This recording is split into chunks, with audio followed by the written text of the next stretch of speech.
everyone, and welcome to another edition of Issues by Elsie. Thanks for stopping by. If this is your first time, please do not forget to subscribe and click on the notification bell. Thanks for your support immensely. God richly bless you as you support and help push this channel forward. Here we live and we learn. Today I'm going to be analyzing an allegation of fraud that has happened, is said to have happened in the state of Nigeria.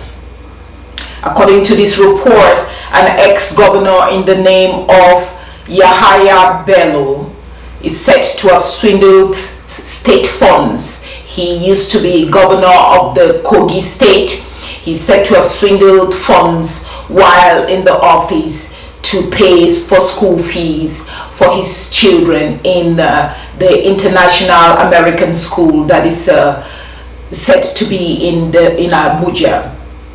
It is also alleged that this governor did not pay this money by himself or directly, but used a family member so that maybe the money could not be traced.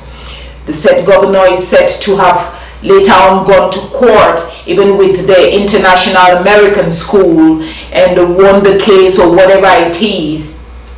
And it is alleged judges and people were bought over and stuff like that. But regardless, the EFCC, which is an organization in the state of Nigeria that fights fraud, money laundering, and things like that, had him, or let's say have been watching him, and so his name was in that department and organization and had been called to answer questions.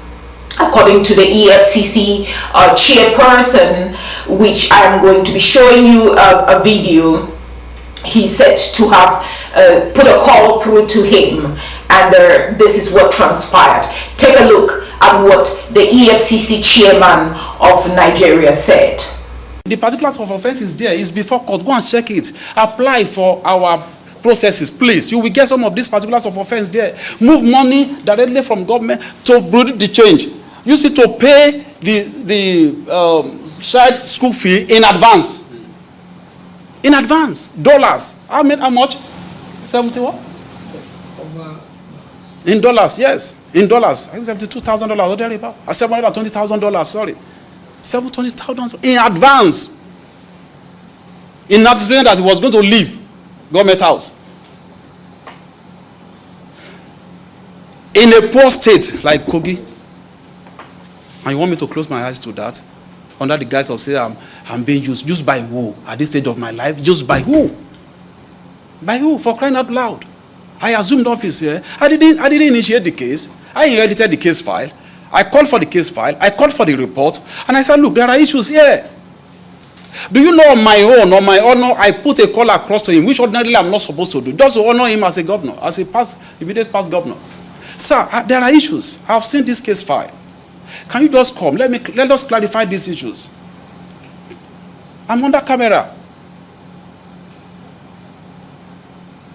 He said, sir, I thank you, my brother. I know, but I can't come. There's one lady, I don't know what her name is, maybe a senator, that she learned she had set, she has surrounded the EFCC with over 100 journalists, to come and embarrass him and intimidate him and all kind of stuff. I said, okay, if that is your fear, I'm going to pass you through my own gate, special man's gate. You will come to my floor. We will accord you that respect. I will invite my operatives. They will come and interrogate you or interview in my own office. What could be more honorable than that? In my own office. To allay the fear. Thank you, sir. I appreciate that. You know what he said? But can't they come to my village?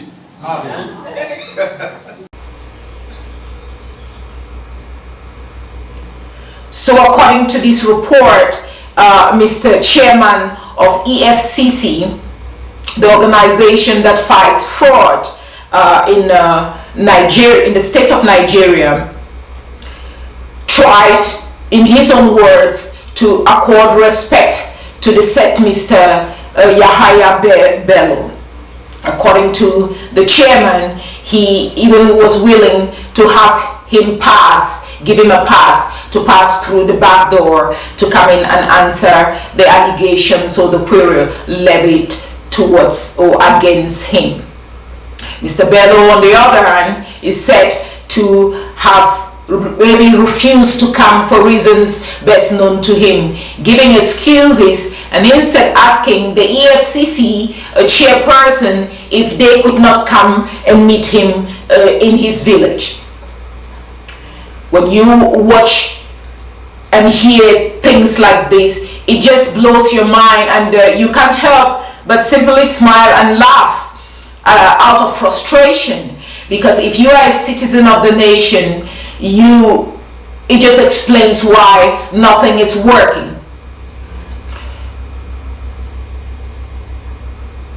According to this story also, it is said that when there's some persons in Mr. Bellow's village too, when they heard that he was being accused of money laundering or of having stolen money from the state coffers, there were some people who were so much in support of him and not willing or wanting that he be arrested.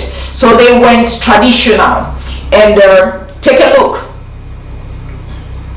Arrest Bellow because Bellow hand is clean. They use the EFCC to pursue him. They don't lay seat for a house for Abuja. Make they hold him. They no go succeed though. Except say I no be born of Igala kingdom. With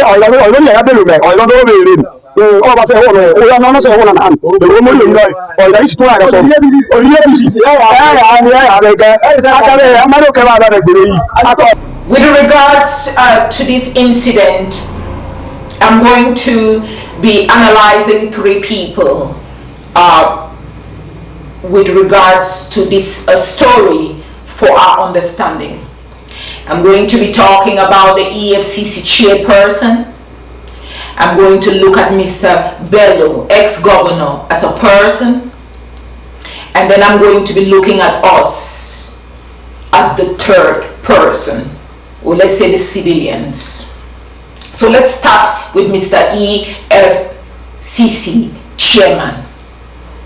In his own words, Mr. EFCC stands in front of the camera, in front of the nation, and in front of the wall, and admits to Nigerians that he tried in his own way, in his own words, to accord Mr. Ex-Governor the respect. And so, instead of Mr. Ex-Governor answering a summon that had been given to him to come and answer the allegations levied against him, he refused to come. Mr. EFCC chair, on the other hand, called him up and is trying to, maybe I would use the word, plead with him and telling him, oh no, you can come. Even if you're afraid to come through the front door, I would let you pass through the back door so that you can come and answer this query. Mr. EFCC chairman is not the only person who behaves like that.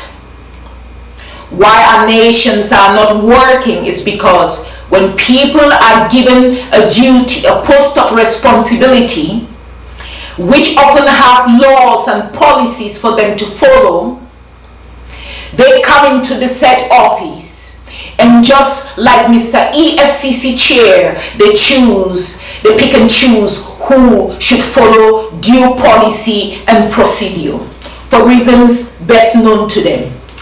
In this case, Mr. EFCC was willing to have Mr. Bellow pass through the back door instead of the front door like every other accused criminal. With regards to fraud, he was willing to give Mr. Bellow a backdoor pass because he is governor or had one time been governor or is ex-governor. Whereas in that same state of Nigeria, we do know of a transgender, I think, guy who is currently serving time, I think. He was never accorded, I believe, any backdoor pass, but was simply summoned and taken to court, and the law applied, and today he is serving his time. when we as people who serve the nation or are in the offices, beginning whether it is in whatever ministries, in the sector of education, in the sector of finance, in the health department, when we get into our office, just like Mr.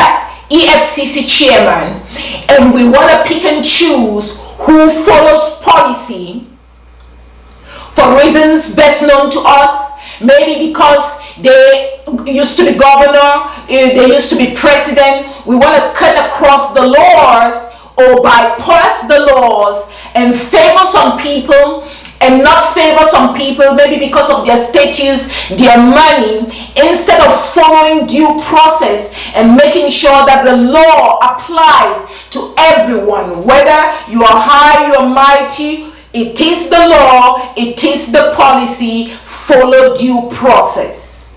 If we did our job accordingly, then we can expect that our nations will move in the right direction. And that will mean that people will be aware that what is good for the goose is good for the gander. Not that governors are given preference or preferential treatment or not made to follow policy, meanwhile the layman is chased around and treated like a dog. Unless we start making sure that policies and laws cut across the board, we are wasting time as a people. So yes, Mr. EFCC chairman himself should be written up. I'm hoping that even his own boss is going to give him a write-up for admitting in front of Nigerians about how he decided to probably or allegedly bypass policy for the sake of ex-governor's status. And let me just assume what could probably have been policy in this case. Let's say that Mr. EFCC chairman came into the office and found a file, like he said, about this said Mr. Bellow. The right thing to do is probably to send a summons. His contacts are there, phone numbers are there. There is a way to deliver the message through his secretariat or whatever, and it goes there. He needs not make a call through to Mr. Bellow. He just follows the policy and sends out that summons with a date on it. And let's say that Mr. Bellow receives it and chooses to stay in his village because he's having incantations like this being done for him. That's no problem. The day of the summon, if Mr. Bellow does not show up, and there is no reason as to why he has not shown up, maybe he's not sick or a good valid reason. Next policy. What does the policy say when people refuse to come in and answer their summons or their queries? Maybe in a case like Mr. Ex-Governor, the next step will be to freeze all of his accounts. I'm assuming. So Mr. EFCC chairman follows the next policy and requests that all his accounts be frozen. Yes, you heard me. So that when the accounts are frozen, I bet you Mr. Bellow will be forced to come to the office and answer to the law. But when Mr. EFCC starts playing into his hands and giving him calls to honor him through back doors, that is why persons like Mr. Governor, who first of all swindled the money because I believe he knew he can get away with it, is able to tell EFCC chairman, y'all come meet me in my village. What a shame. Now let's look at Mr. Governor. Mr. Governor, Mr. Ex-Governor, on the other hand, as a governor, came and met such money in the coffers. And all he could do was to swindle it for his 4 or 5 kids. He's not thinking of the common man. Let's just assume what could be done with, let's say, about $800,000 US found in the coffers. And let's just say that this governor decided to just build 4 schools, right? Distribute $200,000 each per village, per area in the Kogi state and just put up a first class kind of a secondary school there so that his own children can go there. The other children in the community can also go to that school. And even when he is long gone as governor, his name will be praised as, oh, this is the governor that came to power. And this is what he did for our community. His generation, even when he is long gone, he will still be remembered for that good, because he did not think of only himself, but thought of the common man in the community. But what does Mr. Bellow do? He comes in, he sees that money as his own part of the national cake and decides to swindle it away for his family and for his kids. Meanwhile, if you go to Kogi State, you have children hawking pure water, selling fruits in the morning instead of sitting in class and having an education as a right. Mr. Ex-Governor took away that right from children in that community to furnish only his. And the question I even ask is, why would the state of Nigeria allow such a school with such an amount of a school fees in Nigeria? Like, are you kidding me? Is the state of Nigeria operating such a school in America? Is there an international Nigerian school in America? No, I'm just asking.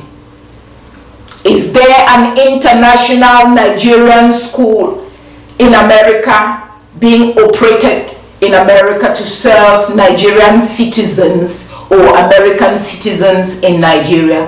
Why are we as a people always this daft that it is only in our own African nations that we tend to have, or other nations where we tend to have American international school, and yet come to America there is no Nigerian international school in it? I'm still to see one. Show me.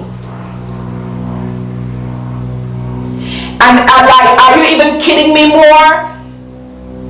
This is we're talking about the state of Nigeria, but we spend time calling dollars. The Nigerian currency is naira. It's the naira. But we keep talking about dollars, because the state has allegedly sold itself and right so much to and diminished the naira that used to be so powerful. It's just made the naira useless. You go to Nigeria, you want to buy something, and somebody is telling you, oh, the dollar price is the... I'm like, cut the crap, please. Talk to me. Naira, we are in Nigeria. Talk to me about naira. Don't be telling me about dollars. But you see, they don't even value. The state has made it in such a way that the naira is useless to its people.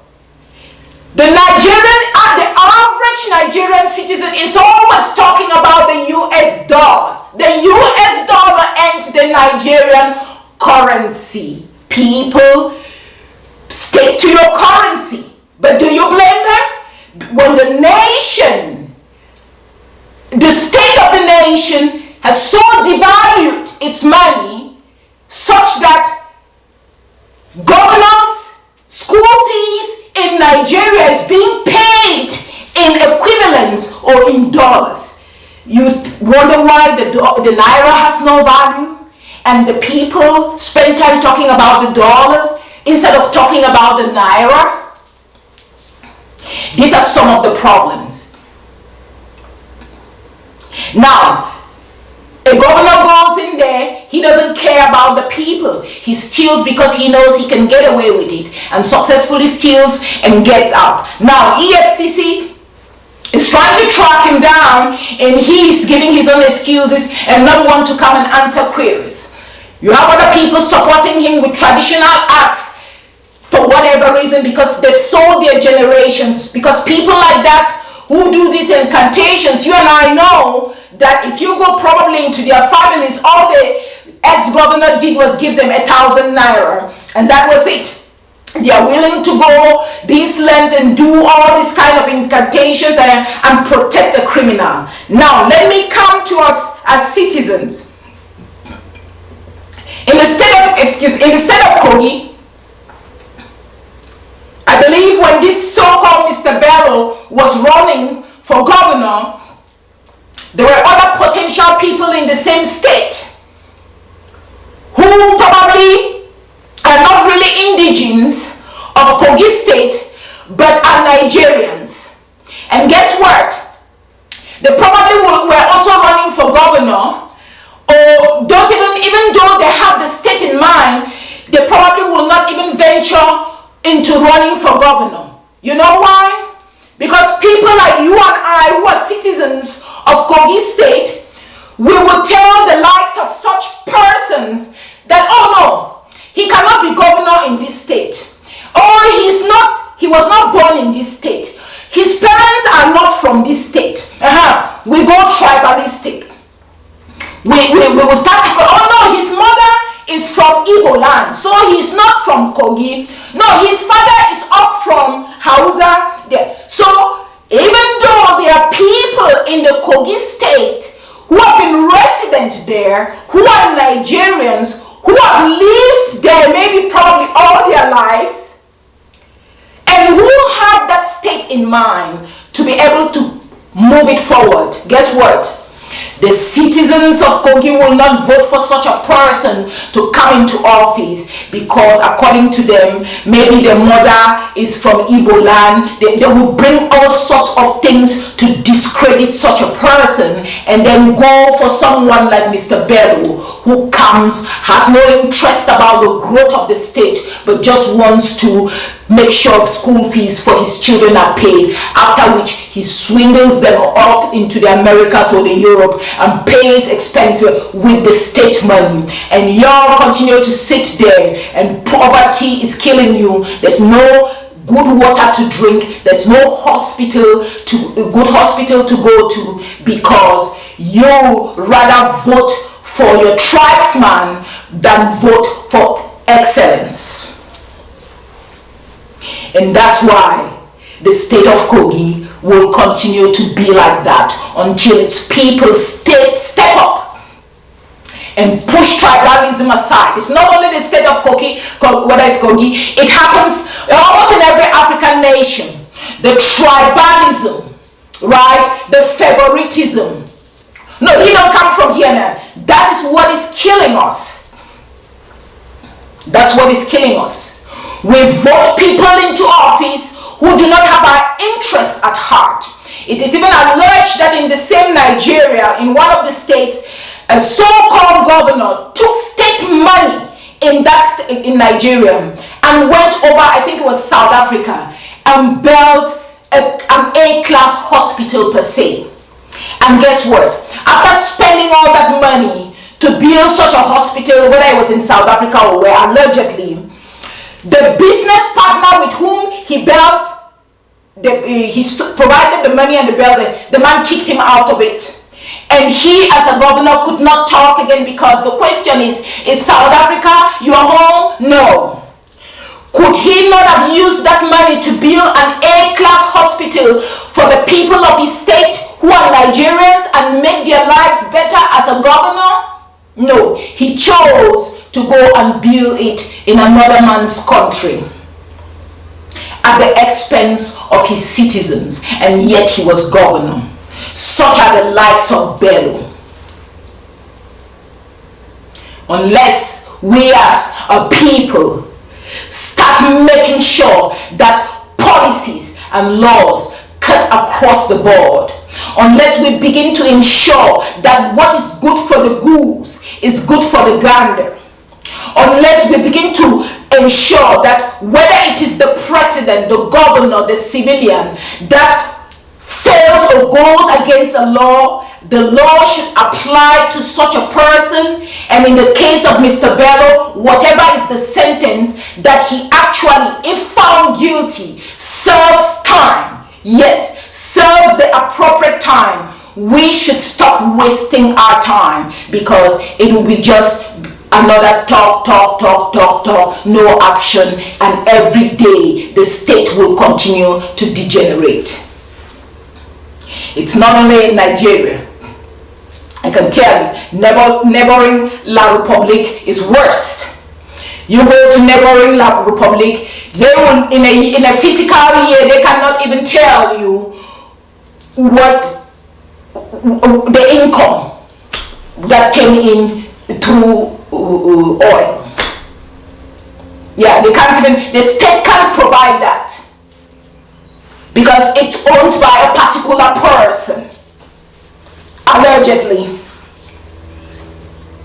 They can't even provide it. And it's La Republic, many nations. We must sit up and make sure that as citizens we are patriotic. The difference between our African nations like Nigeria and nations like La Republic and other nations where we find all this crap that happens and that just blows our minds and we stand and watch and we are that helpless, is the simple fact that it's citizens. We as citizens are not patriotic. When we come into the office, we're not doing our job for the nation. We are doing our job for ourselves and for our fellow countrymen. We are doing the job. It must suit us. We are not doing it for the nation. If we have our nations at heart and we follow the policies and the procedures and the laws, knowing that when the policies and the procedures and the laws work, if they are applicable and they work, whether it is the police department, the laws are working and the police officers are following due process, EFCC is following due process and policy. You go to the court system, the judges are following due process and not being swindled with money and all that to twist judgment and everything. If you go into the medical system, everybody is treated fairly as a human being and not as to how much money you have to cut corners and let others just die helplessly because they do not have money. Unless we as citizens start behaving and being patriotic about our nations, working for the nations, let's forget, we will continue to dance the bagalum dance and go round while people suffer and stay in poverty because of the few 1% that have taken the nation hostage because they know they can get away with. Cry the beloved Nigeria, cry the beloved Africa. Until then, until we as citizens become patriotic citizens, defending every office in where we find ourselves, working for the good of our nation and for the good of the people, until we become that patriotic like the patriots who fought for the democracies of the nations of Nigeria and what have you. Unless we have that mindset. Because what we have in the offices now are all looters and thieves and everything. They don't have the patriotic mindset that those who fought for the democracy of that nation had. Unless we go back to the drawing board and have that mindset as a people and as a nation. Cry the beloved Nigeria. Cry the beloved Africa. We are not going anywhere. Because the difference between why our nations are the way they are and the Western world is the simple fact that when people get into office, they follow policy and they follow the law, regardless of who you are. Mr. Trump, who will be running for president, is currently in court. And guess what? Nobody calls him at the back door to come and answer his court summon. Attorney General that has summoned or whatever, he shows up with his own team. no favoritism. They don't care whether he wins the election and he's ruling from jail. If he has committed a crime and is found guilty and he is liable for jail time, he will be serving his jail time allegedly in jail and still ruling as president if at all if he wins. Because the law applies. If we want to follow America as African nations, follow their money, calling dollars in Nigeria instead of the naira, follow everything that America is doing, because that's what makes America great. Everybody applies to the law. Or let me say, for the law applies for everybody and its policies. Until then, I'm here watching. I do know that other Nigerians are watching, or everyone is watching, what will happen to the lives of Mr. Bellow. They're watching what EFCC will actually do.